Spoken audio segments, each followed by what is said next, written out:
ফিতরা কত টাকা 2026 সালে?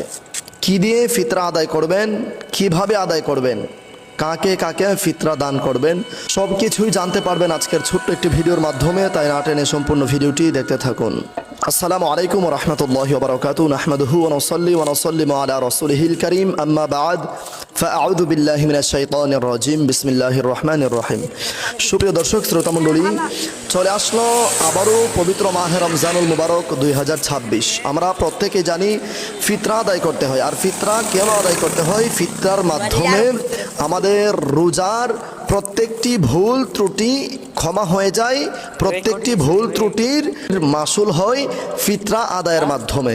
এজন্যই মূলত ফিতরা আদায় করতে হয়। ইসলামী শরিয়া মতে গম, জব, আটা, কিশমিশ, খেজুর এবং পনির এর মধ্য থেকে আপনার সাধ্যে সামর্থ্যে যেটা দিয়ে আপনি আদায় করতে পারবেন সেটা দিয়েই আপনাকে ফিতরা আদায় করতে হবে। অথবা যদি আপনি এটা না দেন, এটার মূল্য, যেমন আপনি যদি খেজুর অথবা কিশমিশ অথবা পনির অথবা গম, জব দিয়ে আদায় করেন, যেটা দিয়ে আপনি আদায় করতে আপনার সাধ্য সামর্থ্য রয়েছে আপনি সেটা দিয়ে আদায় করতে হবে। ধরুন আপনি পনির দিয়ে আদায় করতে পারবেন অথবা খেজুর বা কিশমিশ দিয়ে আদায় করতে পারবেন, কিন্তু আপনি সাধ্য সামর্থ্য থাকা সত্ত্বেও এটা দিয়ে আদায় না করে আপনি গম অথবা আটা সস্তায় আপনি এটার মূল্য দিয়ে ফিতরা আদায় করলেন। আপনি যদি এটা দিয়ে ফিতরা আদায় করেন আপনার ফিতরা আদায় হবে না, বরং গুনাহ হবে, গরিবের হক আপনার কাছে রয়ে যাবে। তো চলুন কোনটা দিয়ে আদায় করলে কত টাকা দিতে হবে। গম বা আটা দ্বারা যদি আপনি ফিতরা আদায় করেন তাহলে আপনাকে সর্বনিম্ন 110 টাকা দিয়ে ফিতরা আদায় করতে হবে, যদি গম বা আটার মূল্য দ্বারা ফিতরা আদায় করেন। জব দিয়ে যদি আপনি ফিতরা আদায় করতে চান এর মূল্য হচ্ছে 595 টাকা। আপনি এর মূল্য 595 টাকা দিয়ে ফিতরা আদায় করতে হবে। যদি আপনি খেজুর দ্বারা ফিতরা আদায় করতে চান অথবা খেজুরের মূল্য দ্বারা ফিতরা আদায় করতে চান তাহলে আপনাকে আদায় করতে হবে 2475 টাকা।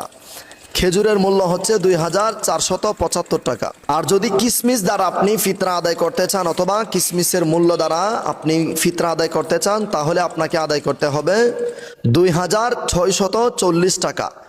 আপনার যদি সাধ্য সামর্থ্য থাকে কিশমিশ দ্বারা আদায় করার অথবা 2640 টাকা দিয়ে ফিতরা আদায় করার, আপনাকে ঘরের প্রত্যেক সদস্যের পক্ষ থেকে 2640 টাকা ফিতরা আদায় করতে হবে। আর যদি আপনি পনির দ্বারা ফিতরা আদায় করতে চান, অথবা পনির হচ্ছে দুধ দ্বারা তৈরি করতে হয়, যদি আপনি পনির দ্বারা ফিতরা আদায় করতে চান তাহলে সেই পনিরের মূল্য যদি আপনি দেন আপনাকে দিতে হবে 2805 টাকা। এর 1 টাকাও কম দিতে পারবেন না। যদি আপনার সাধ্য সামর্থ্যের মধ্যে থাকে সর্বোচ্চ 2805 টাকা দেওয়ার, আপনি 2805 টাকা ঘরের প্রত্যেক সদস্যের পক্ষ থেকে আদায় করতে হবে। আর যদি আপনার সাধ্য আছে 2500, আর যদি আপনার সাধ্য সামর্থ্য থাকে 2805 টাকা দেওয়ার, কিন্তু আপনি দিলেন 110 টাকা ফিতরা আদায়, তাহলে কিন্তু আপনার ফিতরা আদায় হবে না, বরং গরিবের হক আপনার কাছে থেকে যাওয়ার কারণে আপনার গুনাহ হবে, অন্যায় হবে, হারাম হবে। 110 টাকা রেখে বাকি যেই টাকা থাকবে ওই টাকা অন্যের টাকা আপনার কাছে থাকার কারণে আপনি হারাম খাবেন, আপনি গুনাহ করলেন, আপনি অন্যের হক নষ্ট করলেন। অর্থাৎ যে যেটুক সামর্থ্যবান আপনি সেইটুক সামর্থ্যের মধ্যে গম, আটা, জব, কিশমিশ, খেজুর, পনির আপনার যেটা দিয়ে আদায় করার সামর্থ্য থাকে সেটা দিয়ে আদায় করতে হবে। যদি আপনার সামর্থ্য থাকা সত্ত্বেও আপনি সর্বনিম্ন দিয়ে আদায় করেন, যেমন সর্বোচ্চ হচ্ছে 2805 টাকা, আপনি এটা না দিয়ে 110 টাকা দিয়ে আদায় করলেন তাহলে কিন্তু হবে না, গরিবের হক আপনার কাছে থেকে যাবে, আপনি হারামখোর হিসেবে আল্লাহর দরবারে গণ্য হবেন।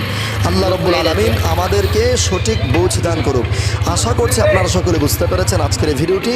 সাওয়াবের নিয়তে অন্য ভাই বোনদেরকে শেখানোর, জানানোর নিয়তে প্রচুর পরিমাণে শেয়ার করে সারা বিশ্বে ছড়িয়ে দিবেন। আর এইরকম গুরুত্বপূর্ণ দোয়া ও আমলের মাসাইল জানতে আমাদের এই ইউটিউব চ্যানেল, ফেসবুক পেজ ও টিকটক আইডি ফলো দিয়ে আমাদের সাথেই থাকতে পারেন।